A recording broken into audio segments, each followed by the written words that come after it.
Hey, welcome to episode 63 of Nobody Told Me with Mike and Blaine. I am Mike Mylan. That is the pandemic cash flow guy, Blaine Birch. Blaine, what's up, my man?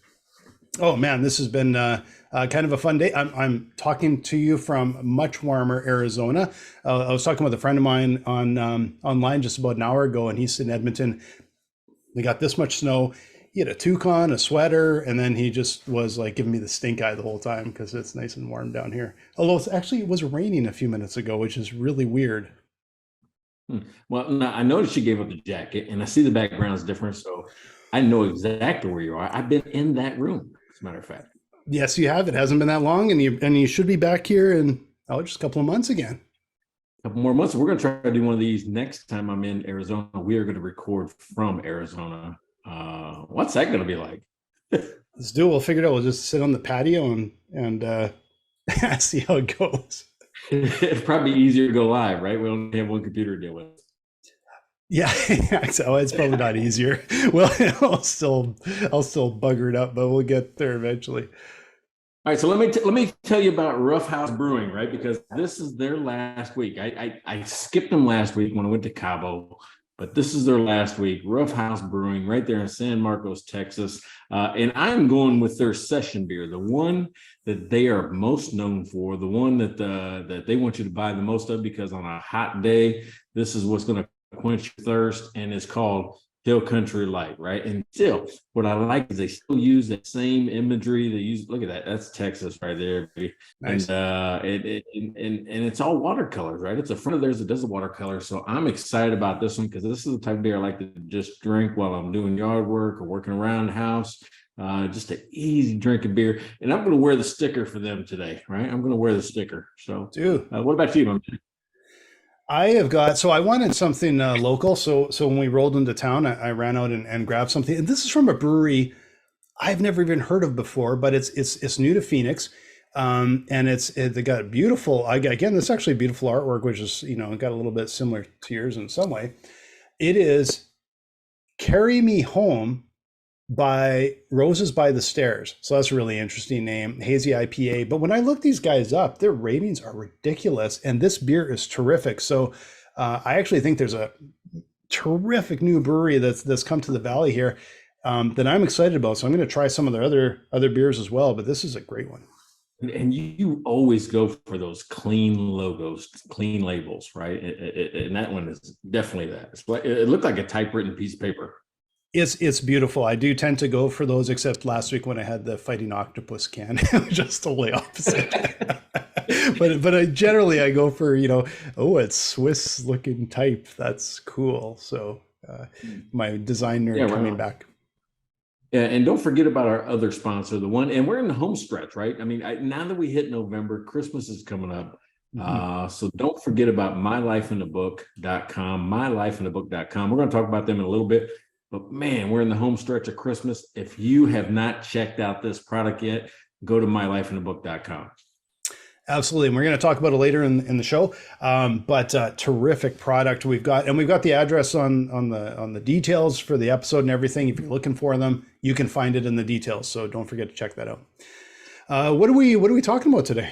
All right. So I found it right before we got on a quote, because I know we got a whole bank of them, but I don't want to keep digging on some of the same topics.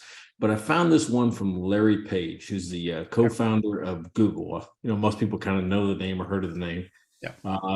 And this quote, and I didn't know it was attributed to him, because I think I've heard about it before this. And it's always deliver more than expected. Always deliver more than expected. So to me, I'm like going, I think I've heard that before, but that quote's attributed to him. So what's the first thing pops in your mind? Well, I think as a business owner for a long time, and of course I started in the creative agents industry and everything. Money was always last for us, and it still is. We're like we want to grow. We of course need to make revenue and everything, but we're always focused on quality, because that is what will eventually, that's what will lead to sustainable revenue. And I think that's something that can't be forgot, is you have to over deliver. Like they always say, over deliver, under promise, or under promise, over deliver.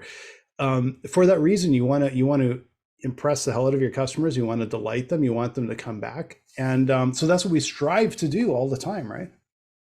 Yeah, I think so. What's interesting about that is, how often it doesn't happen. But and I want to talk about that specifically here in a bit. But when I first read this and attributed it to Larry Page, I went, "Oh my God, that's why we get 77 million results in 0.002 milliseconds." Yeah. So if I search for anything, he's going to give me 77 million results on it in less than a second. So Yeah. I'm like going, that's a classic case of over delivering, right? Matter of fact, is that too much? Yeah, exactly. It is too much. But they work so hard to give you the right results. And in fact, just like a couple hours ago, the friend of mine I was talking with wearing the toque. It's not a knitted stocking cap for you, Mary. It's a toque. Was a friend of mine, marketing expert, and we were talking. He brought to my attention some of the changes that Google underwent because they're always changing their algorithm, and it was really hitting our website negatively. And what his concern was, he said a lot of businesses are going to get affected by this because they're dependent on the revenue coming from these search results, and they made some major changes. And now we have to scramble to fix a bunch of, and they're little things, except that it really affects our traffic. And so yeah, like they'll give you 70 million results, but they're always trying to figure out what is the best one. But I think sometimes they don't necessarily think about the collateral damage of doing this mysteriously all the time. So you're always playing catch up with it. Yeah, I don't know how they can, intent is something that's really hard, right, during search. That's where I really like that they've added like long key search terms, right? Which is like rather than just cash flow, it's like going, what's interesting about cash flow, right? So it's adding context around it, or what are the big problems? So they're putting problems with cash flow. So I think the long key search really helps make it more relevant. And that's one of the reasons why you rarely have to get past the third page. I mean, if you do, some people probably don't even go to the third page. Yeah, if you're not on the first couple of pages, you're probably not having anyone visit you that way. That it's not going to come via search, which is a real challenge. Like you said, like, hey, we're going to deliver 70 million results, but we know you're only going to look at 20 of them, and everything else is like, who cares in a way? Because I can't think of the last time I was looking for something. I shouldn't say that. I was looking for a pump for a pond, but then I actually got it working, so I don't have to worry about it. But trying to find the right pump, that was hard to find the right pump. And so I may have gone, but by the time you get to page 3 or page 4, I'm like, yeah, no, I'm done. I don't even want to look. All right. So, I did once, right? I did once just so I could say it in a presentation. I built a presentation for a conference. It was called 10 Ways to Supercharge Your Cash Flow, right? Yeah. And I'm like, okay, well, let's just look at the different ways people are doing it, right? So I started to search. I'm like going, okay, it came up with like 64 million results. Yeah. So I'm like going, I'm gonna go deep on this. So I went 10 pages and I looked at every article in 10 pages, and by varying degrees of maybe 1 or 2, they were all the same. Meaning that everybody had the same thing, and it was the boring stuff. So I had to go back to my bag of tricks, my creative side, to come up with some different ones. But like reduce inventory, collect faster. I mean, all the same stuff that you always hear. Nobody had anything different, right? Yeah. So what's the point of looking deep? Exactly right. So 10 pages. I'm like going, I did it. You don't have to. So here's what it comes out to be roughly. Yeah. Well, the thing with Google is, oh man, I don't remember now, but I don't think they were the first search engine. But like I believe who was around at the time? Yahoo, Alta Vista. There was a thing called web crawler. What web crawler was it? Ask Jeeves or something? Was that around then? I don't even know if that was a search. I think that was a search engine. There's a whole bunch of search engines at the same time, but Google raced ahead and pretty soon owned everything. And I think it's because they over-delivered. They did better than everybody else. Their algorithms were more accurate. The one nice thing is there was one thing at that time, just typing your query into this one little space and hit enter, and you didn't have to do anything else. So super simple, super clean. But that doesn't give longevity. I think what gives longevity is early on in the internet days, you're trying different search engines. Because I remember the days I would be looking for something that when I was doing like my master's degree, I'd be looking for something. And I would try two or three different search engines thinking because I'm going to get different results. I'm going to find stuff. Not anymore. Like now you wouldn't even think about doing that. You're just like, no, these guys, they've got the best results, right?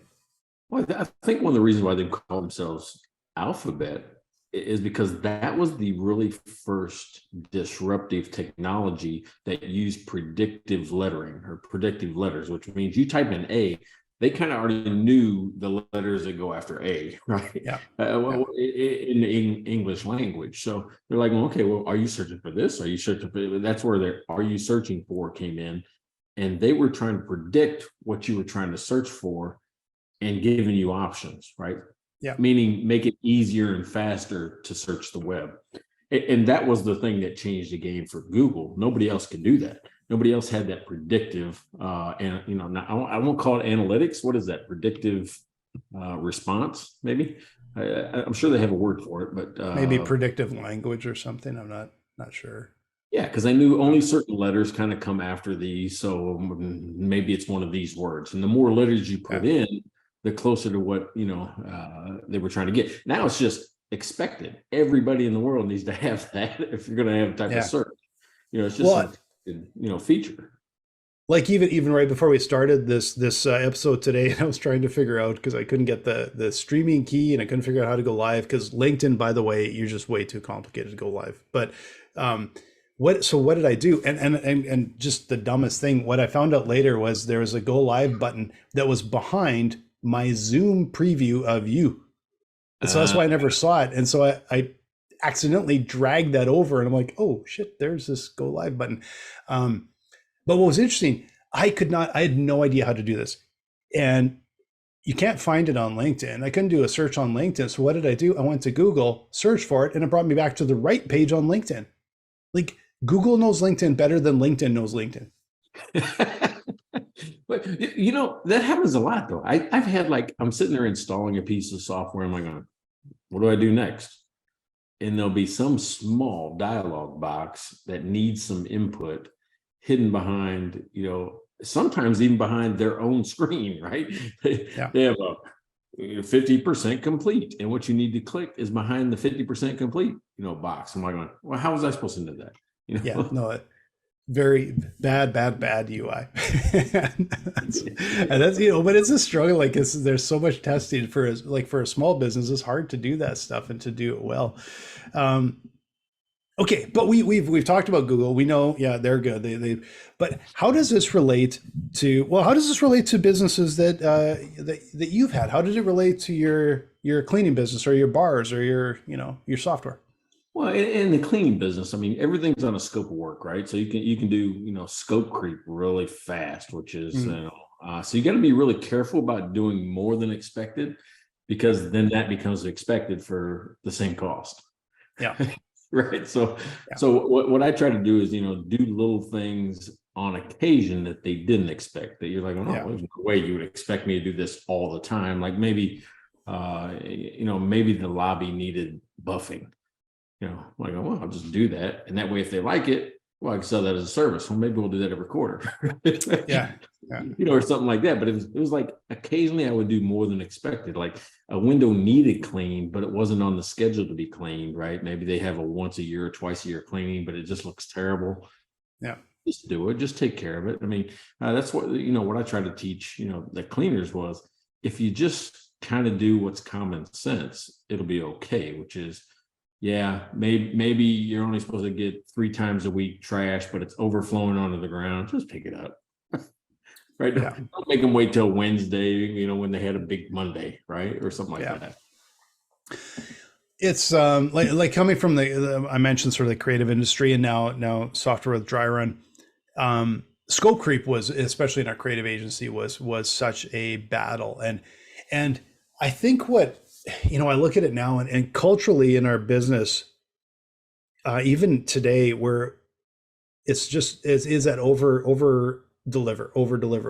Like we try hard, and software is hard. Like it is, like we know it's hard, but the culture and the attitude is go that extra mile and go further. And we would do that in the creative agency. And there are times we go over budget, and I'd find out literally at the early on, I'd find out after the fact.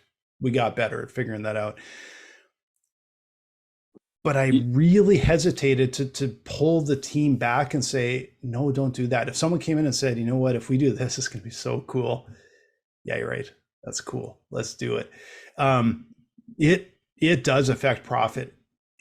Your revenue comes in, but it does affect profit for sure. Absolutely. But I really think that that's what helped us grow as a business and get bigger and bigger contracts, because we were delivering really good stuff, right? Well, even when I was doing hotel staffing, you get some general manager or hotel housekeeping manager in a jam says, "Oh my God, I need 5 people tomorrow." They call you up at like 3 o'clock in the afternoon, and they need them at 7 in the morning. And I try not to promise 5. I'd say, if I can get you 2 or 3, that help. Yeah. Yeah, that'll help. That's okay. And then I'd show up with 5. Yeah. It was one of those things, but it's that promise. It's setting the expectation for the customer that's saying, hey, listen, maybe I can't get 5, but if I get 2 or 3, is that going to help? Yeah. And they're all going, yeah, that would be amazing if I get 2 or 3 in this short of notice. Then you show up with a 5, because for me, I'd lose money if I don't show up with 5. Right? They gave me an order for 5. Yeah. Yeah. We used to do the same thing. It's funny, early in business, you overpromise, underdeliver at times. You learn hard from that. Oh, yeah. And we started to do the opposite, and we got a lot better at it. And we would, like deadlines, we would always make sure that we'd pad our deadlines, we'd pad our budgets. We made sure, because we knew stuff would always come up. Like there's always something. You still want to make sure you're well under the deadline. And so even if something happened that was miraculous, we're like, yeah, we're done today, and it's 2 weeks ahead of deadline for this next phase. Move on to other stuff. We're going to deliver it 3 days early, not 2 weeks early, because like you said, it sets expectations. So we want to knock their socks off, but we also don't want to set expectations, because it's kind of a fluke. Like that's not going to happen every time. There's no way, but sometimes it happens, right? Yeah, exactly right. So the restaurants was a different story. Mainly because I fell into that trap that everybody is. Have you noticed the sizes of portions over the last 10 years? Have you really noticed? I mean, that, in the basic restaurants, those portions have really gotten, huge. I mean, just massive amounts of food, where you order a salad and you're like, shit, I'm 240 pounds and I can't eat all of that, right? I mean, it's just too much food for one setting. So we used to do that as well, but we would watch every time stuff would come back. Like, because you watch for a couple of reasons. One was the quality bad, and people just don't like it. They don't like the flavor mixture, the texture. They don't like something about it, or it's too much food. Oh, I'm sorry, I just couldn't eat all this. Well, that's an indication you're throwing money right down the drain. You should be satisfying the customer to where it's okay to be full and have an empty plate, right? That's the goal, is that where they feel like, oh, I ate my money's worth. You don't necessarily have to say, oh, I helped them throw money away today. We threw food away. So when I go into a restaurant and I see that, I'm like, oh man, I just don't like throwing food away. I wish they'd reduce the size of the portions. That's a weird thing to say, it seems like. Yeah, and it's like so many of our favorite restaurants are like the portions are smaller, and it's probably because they're smaller, family owned or whatever. But we've got to the point where, like, my wife and I, just like, we share almost everything. And there's times we've ordered a single meal off of Uber Eats and ate it for 2 days, because like, this is way too much. It's flabbergasting how much food we ordered. Not too long ago, about a week ago, we ordered some Vietnamese, and we would eat them in these bowls, right? And our bowls were dirty, so we just kind of threw it on a plate. And when it was on a plate, we could see how big it was. And like, holy crap, we're sharing this, and it's too much food. Like, it was absolutely insane. And but it triggers your brain, and that's the problem. Is because if you went in and people came into your restaurant and you went, yeah, I cut back our portions in half, there'd be like a mass revolt, even though it's like, Yeah, yeah, probably still too much food. exactly right. I think that's an easy thing to do. You don't have to, you can still make people feel like they're getting more than what they paid for, Yeah, in a restaurant, but not be wasteful or, 'cause not over the top. just not over the top. I think you can still do like some of these folks, and they're probably not selling that many of them now, but you've seen these 40-ounce steaks or 40 to 60-ounce steaks. If you can eat all of it in one setting, you get it for free. Yeah. People try to do that anymore. I mean, I used to go around, I'm like, well, I'll get the 15 ounce or 16 ounce. Anymore, I'm down to 8 to 10. Is about, because that's what I feel good. I feel full. Yeah. I don't Yeah. even need 10 sometimes. I mean, I've changed the way that I look at the way I'm eating food, because I realize you're giving me more than I expect. Yeah. But I can't eat it. I can't eat it. And I almost feel like that they're judging me when, if I go into a restaurant and I order a steak and I order like, kind of like, did you order that off the child's menu? Like, that's the way I feel like they're looking at me, because no, I don't want the 35-ounce, like half a cow. And I don't even like, I don't actually order steak that much, but even like, would you like the half a chicken? Like an entire half a chicken? Is that one of those like ones that was juiced with grew like this big? No, I don't want the half a chicken. Just like, can I have a nice chicken meal or whatever? But it sets expectations, and the problem is there's so many businesses have set that expectation that I think if you get into that business, you're kind of screwed. And there's places. Okay, great example here. The best burger, if you're in Edmonton, Alberta, Canada, the best burger in town is at Odd Company Brewing, in my opinion. But actually, they won the best burger in town contest last year, so a lot of opinions. It's not that big. It's not that big. It's a smash burger, and it doesn't come with anything. Like, it's like you get beer and you can have a burger, and I think now they have a hot dog, and you can have like Cheetos or something. I don't remember what it was. But I actually started going in and saying, yeah, can you cut the burger in half? Then my wife and I would share the burger. If we're really hungry, you might share a hot dog and a burger. But it's not huge. And so how did they get away with doing something that so many restaurants can't do? It's not huge. It doesn't come with fries. It doesn't come with this, that, and the other. They get away with it, and it works really well. Yeah, well, and I'm glad you said that, because Columbia, Missouri, where one of my daughters lives, there's a place, and she knows it, and she loves it just the same as I do. It's called Bucci's. They're Booches. It's BO. It's a pool hall, but they've got those little smash burgers too. Hardly anything on them. Oh man, they're so good. They're just so good, right? So sometimes simple is better than complex. Oh, I would say, any of you guys out there, if you're listening and you want to start a restaurant, smash burger. Do like literally smash burger and craft beer, and you'll be full. Like, if it's good craft beer and it's a good smash burger. Now think about it, when we talk about sizes. I mean, you offer me 12 or 22 ounce, I'm going to get 22 ounces of beer anyway. Yeah. I don't know why I do. Yeah. Oh, I would probably do 12, except I would try something different on my next 12 and my next 12. So that's how I work. You mentioned Canada and this toque thing. If you go farther north, like in the Yukon territory, do they call it a threek or a fork? Oh man, you're treading on unsteady ground, man. It's a toque, and I'd always laugh at my American friends when everywhere in the country, they have a different weird name for just one thing that everybody owns in Canada. Everyone's got a toque, and I don't know. I can't believe that hasn't worked. Black Friday has worked its way up to Canada. I can't believe toque hasn't worked its way down, because you guys have just the weirdest names for stuff. Isn't that a brand name? That's like a brand name, right? Isn't it like TUUK? No, it's TOUQUE. It's I suppose it's French. I don't know. It's just a French word. It is what it's just, and it's not a brand name. It's just, that's what it is. It's a toque. That's Yeah, let's pay a little bills here. Let's pay some bills, and then we'll kind of. I want to talk about a bad example, right? I want about a bad example after this. This is a good example. right.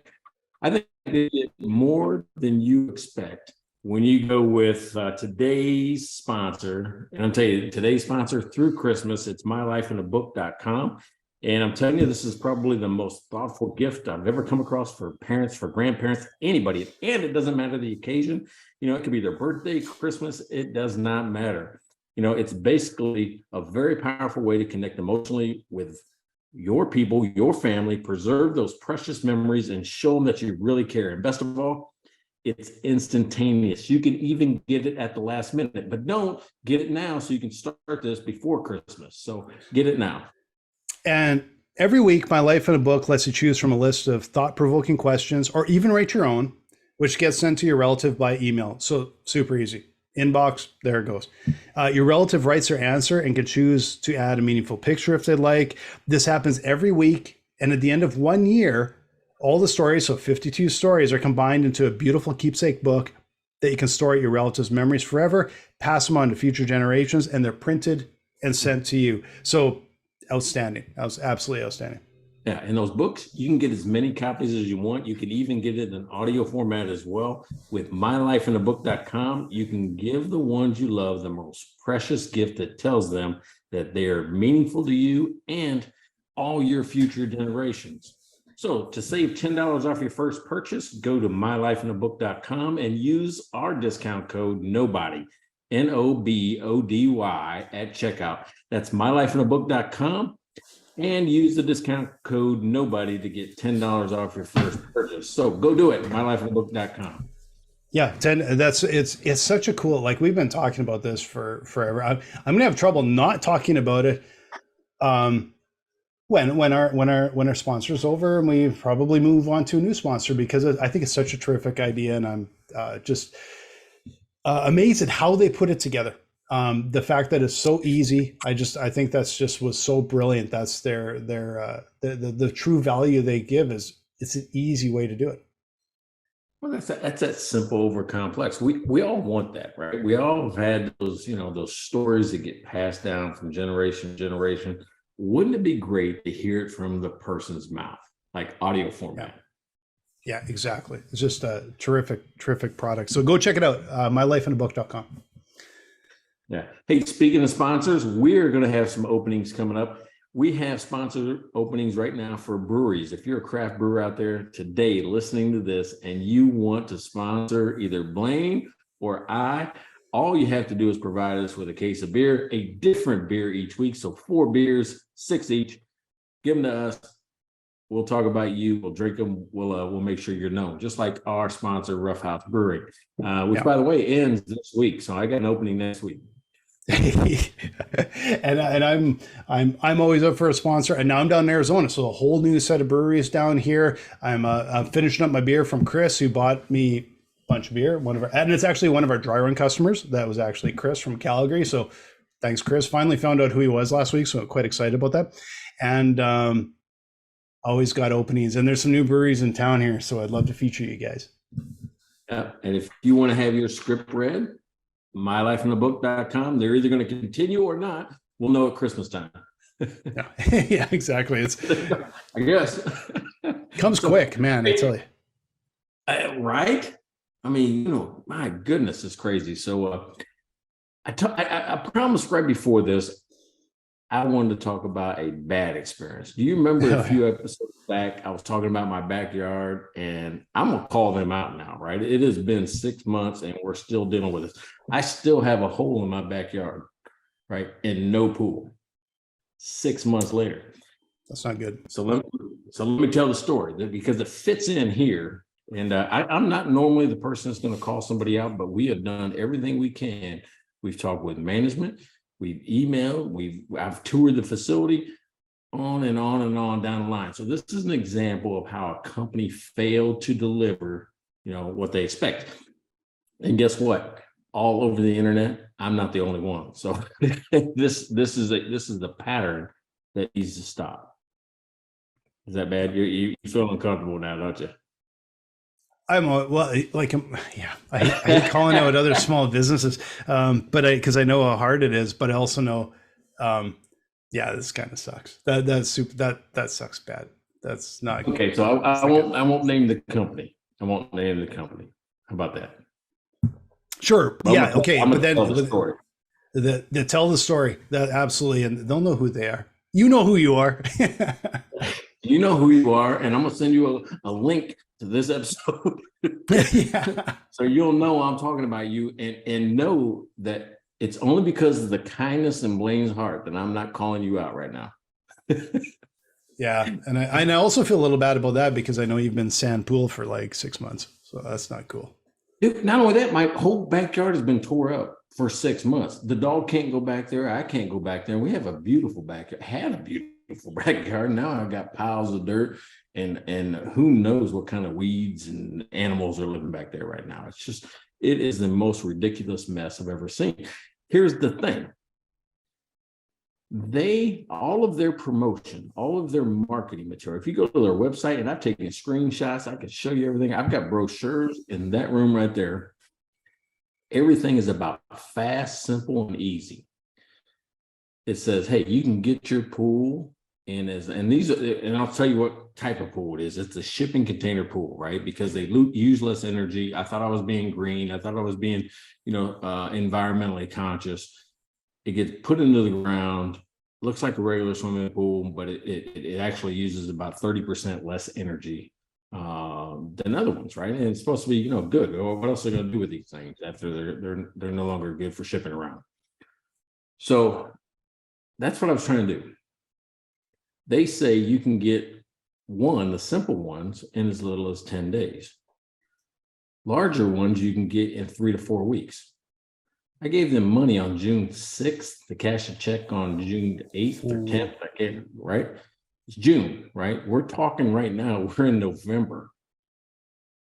I went to the facility, talked through the time frame. They said, yeah, you should have it in. I said, if we're getting a little busy, if we get a little bit behind, it'll be the end of July. You'll have a pool, right around there. So end of July comes, no pool. Yeah. August comes, they tell me that, it's in the final stages of water testing and all that. They're making sure everything's working properly. So we're thinking middle of August. Middle of August, my sales rep quits. I start going, that doesn't make sense. Hey, can you show me where this thing is in the production? Because a new salesperson comes on and says, well, it's going to be October. This is August. I'm like, okay, well, take a picture of it. Just send me what does this thing look like? Are you even working on it? I gave you a ton of money up front. I gave him 30 grand just to get started. 30,000. I don't know if that's a lot of money to you, but to me, that's a ton of money. That's a lot of cash coming out of my pocket. Yeah. Yeah. Gave him 30 grand to get started. They are supposed to be producing this. Tell me they're not going to send me a picture of it because it's proprietary and I wouldn't know what I was looking at anyway. It's a box. That's in the email. And they dug It's a box with plumbing. And they dug a giant hole in your backyard. That was the one thing they did fast, is they made our yard unusable. It's like, that's even worse, right? Yeah, exactly right. It was ready for an October. Why would you have done that? Why would you put a hole in the ground if you knew that wasn't going to be delivered? Yeah. Why would you let the guy, the contractor, build the hole? I don't get that. And you mentioned like that there's exposure online, because this is not just you, there's other people. And I maintain, if they would have told you, man, we're so busy, it's going to be a 12-month wait, you might have still went with it, but you're like, and not dug a hole in your yard until 11 and a half. This would all be avoided. It's just there's a point where it's are you being realistic and truthful with your customer, right? Yeah, it doesn't do any good for me to beat them up now. I don't have a pool still, and that's 2 months past the time that we were talking about this. And they said, they gave me an October 6th deadline, then they gave me a November 6th deadline. Well, guess what? That's in a couple of days, and they ain't gonna hit that either. No. And now they're telling me it's in water testing. So either you were dishonest in August, or you're Yeah. dishonest today. I mean, one of those two, you can't be a water test twice unless it's a bad product. Yeah. Yeah. That's Right. there's, well, and unfortunately there's too many examples, and I hate, like, I don't honestly like when it's when I experience something with a big chain, I'm not as gracious. Like, for instance, La Quinta Inn. I don't want to go into that, but anyway, with small business, maybe I shouldn't have higher expectations, but I do, because so often customer service and give a shit is high with small business, and it's frustrating when you see that they don't have it, and that when they're they struggle with that, and I think sometimes it's just literally being honest with your customers is a huge deal. It'll help a lot.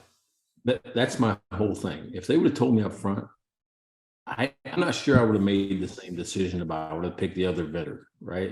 And went a different route if they would have been honest about the time frame.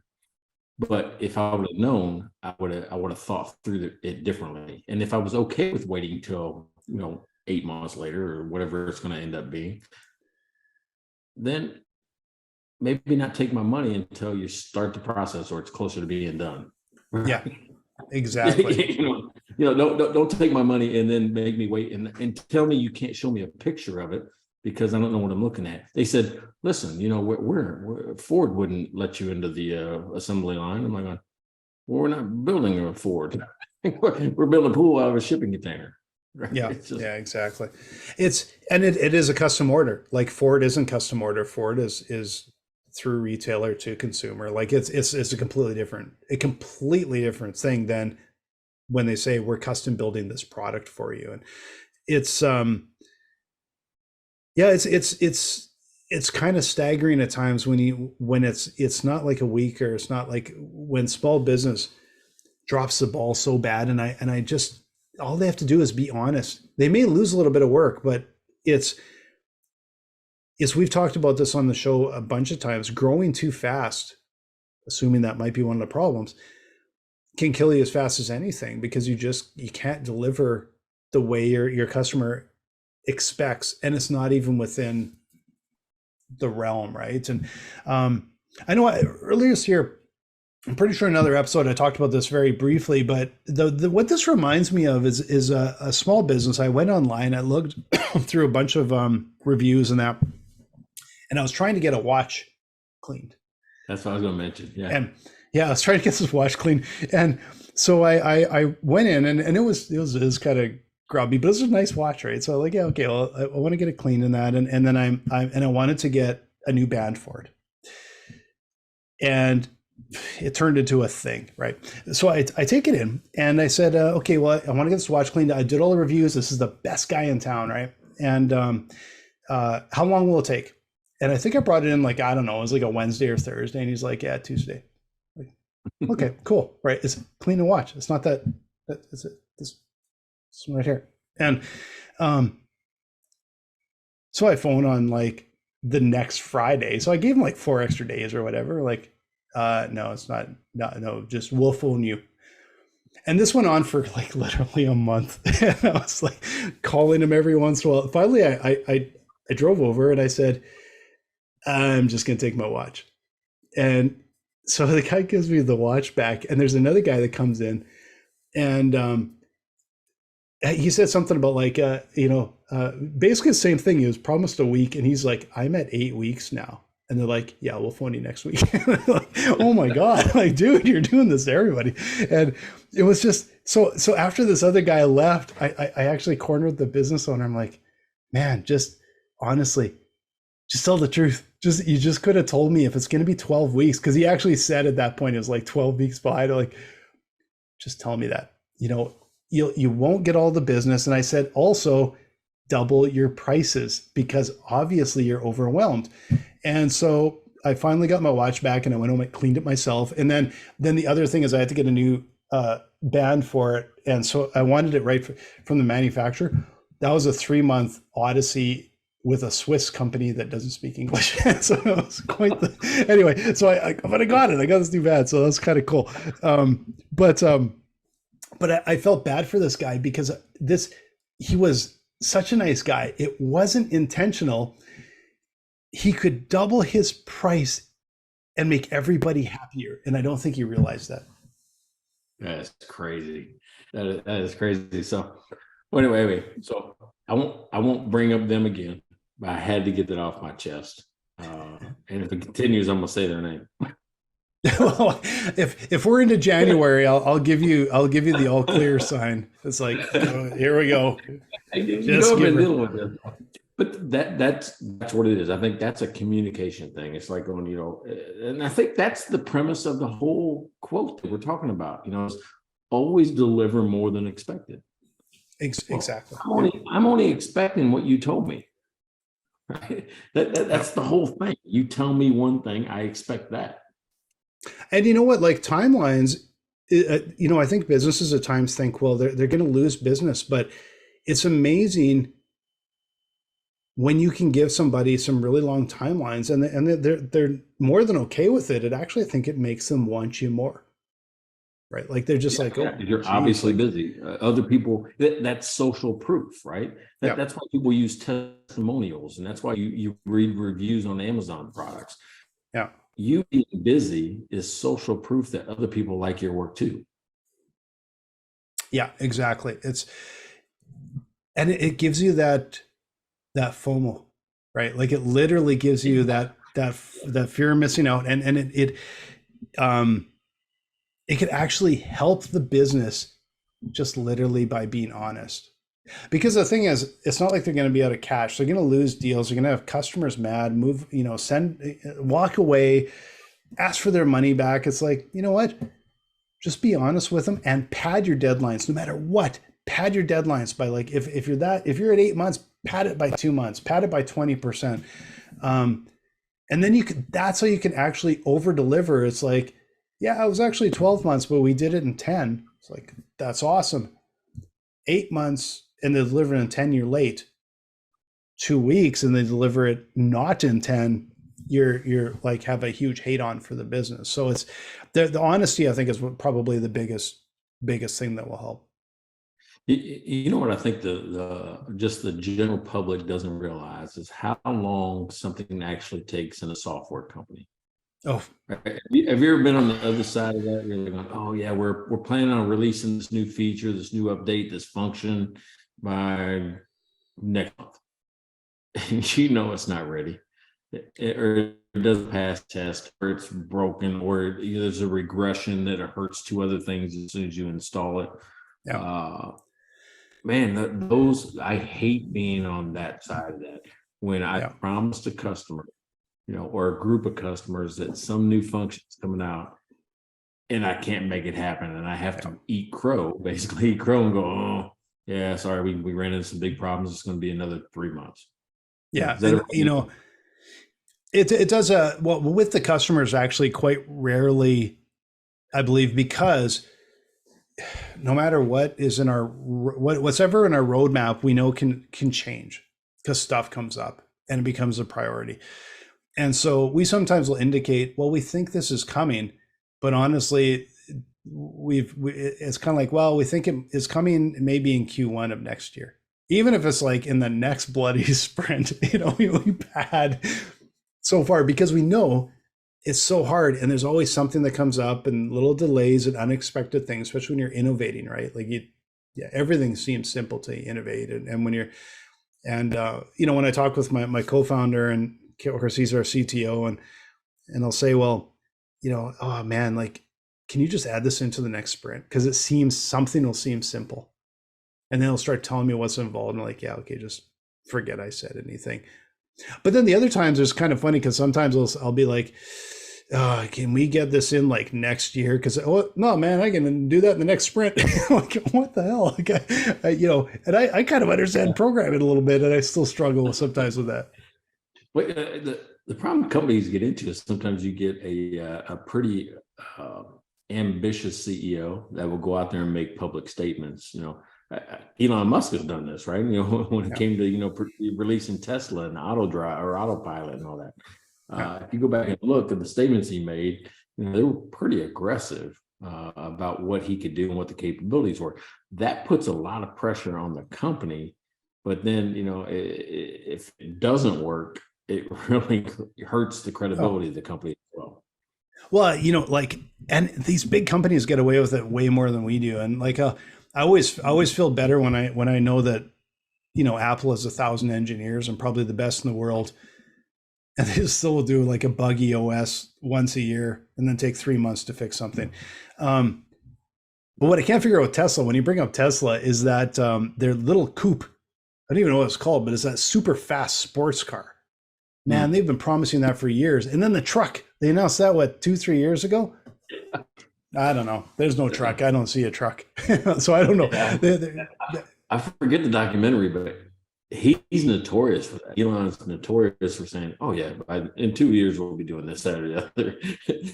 You never know when the 2 years is. Was it when you said it 2 years ago, or when you said it today? Yeah, or is the starting point a decade from now, and then it's like start the clock. Start the clock in 2035. We'll have 2 years. That's right. When does 2 years start? Yeah.